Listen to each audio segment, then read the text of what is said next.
ময়ো শুনি আছোঁ, কিন্তু মই ক'ব নোৱাৰোঁ যে 12 তাৰিখটোৱে ডেট, কিন্তু 11 তাৰিখলৈকে নহয় সেইটো মই ক'ব পাৰোঁ।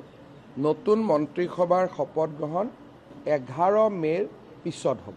এতিয়া যোন মুখ্যমন্ত্ৰী হ'ব তেখেতে সিদ্ধান্ত ল'ব, নতুন মুখ হ'ব, পুৰণা মুখ হ'ব। বৰ্তমান আমাৰ বিধায়কসকলৰ সভা জে.পি. নাড্ডা ডাঙৰীয়া আৰু নায়েব সিং চাইনি ডাঙৰীয়াৰ উপস্থিতিত অনুষ্ঠিত হ'ব। বিধায়িনী দলৰ বৈঠকত নেতা নিৰ্বাচন হ'ব। তাৰ ঠিক লগে লগে NDAৰ বৈঠক হ'ব।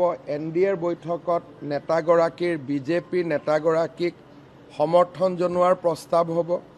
তিনিওটা দলে ৰাজ্যপাল মহোদয়ক আকৌ সাক্ষাৎ কৰিব।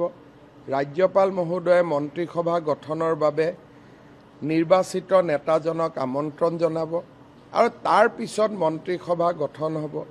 তাৰ পিছতহে নতুন মুখ পুৰণা মুখৰ কথা আহিব। গতিকে এইবিলাক সাংবিধানিক একোটা পদক্ষেপ, গতিকে এই পদক্ষেপকেইটা পূৰণ হ'ব লাগিব।